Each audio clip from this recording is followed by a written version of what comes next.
depuis bien longtemps d'avance, j'ai souvent lutté contre l'injustice. J'étais profondément éduqué dans la doctrine, pour ainsi dire, vraiment chrétienne. J'avais ce sentiment et mon père, ma mère m'ont toujours dit il ne faut pas être méchant, il faut être bon envers les gens, même quand on vous a frappé, il ne faut pas répondre. Et alors je n'ai jamais compris dans ma vie pourquoi à l'école on nous enseignait il faut être bon, il faut la charité chrétienne, il faut l'amitié entre les hommes. Comment on peut concilier l'instruction que les Européens nous donnaient à l'école, les principes de civilisation et de morale, avec les actes que ces Européens commettaient vis-à-vis des populations noires. Et c'est en faisant cette observation au jour le jour, à comparer les principes qu'on nous enseignait, les actes que ceux qui nous enseignaient commettaient.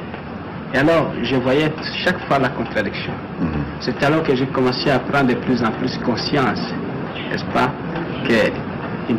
alors, j'ai commencé, n'est-ce pas, à étudier les révolutions à travers l'humanité, très souvent la Révolution française, les causes qui ont été à la base de cette révolution.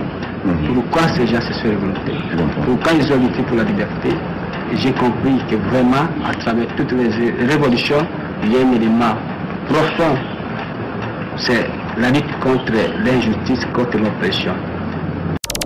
ED Télévision, la chaîne de la diaspora congolaise. ED Télévision, pour le rendez-vous des inter... Pas de tapis rouge en effet pour un président venu chercher en Europe un soutien face aux agresseurs qui occupent les 2/3 du territoire congolais. La Belgique est face à un dilemme. Aider financièrement un régime dictatorial revient à l'encourager dans ses violations des droits de l'homme. Ne pas le faire pénalise tout un pays, incapable de fonctionner sans aide extérieure. Dans tous les cas, ce sont les Congolais qui souffrent. Le gouvernement choisira de ne pas aider. Monsieur le Président, bonjour. Bonjour, monsieur. Merci beaucoup d'avoir accepté de participer à cette émission. Je voudrais tout d'abord vous poser une question.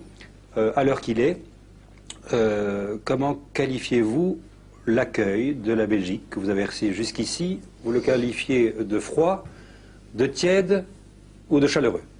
De tiède.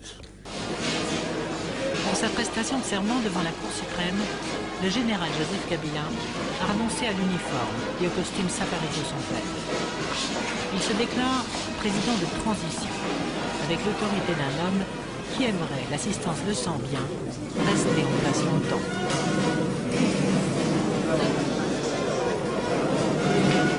Moi, Joseph Kabila, président de la République démocratique du Congo, je jure fidélité à la nation.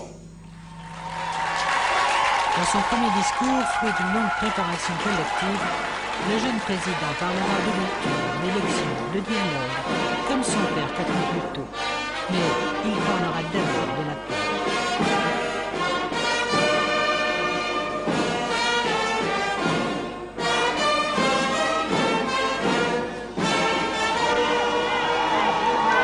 Après une entrée en fonction, Joseph Kabila ne perd pas une minute. Washington, New York, Paris, Bruxelles, où le tapis rouge refusé à son père sera déroulé. Le roi le reçoit presque avec affection, on dirait même soulagement. Le jeune Kabila commence à se détendre, et même à sourire. On voit qu'il se sent à sa place. C'est quoi ça?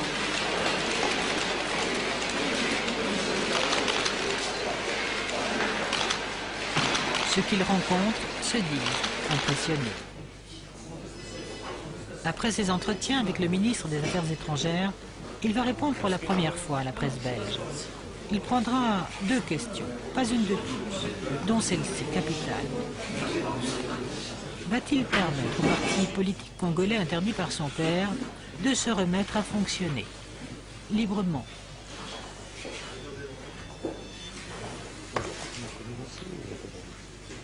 C'est parmi les points qu'on va discuter au dialogue intercongolais. Merci beaucoup. Merci.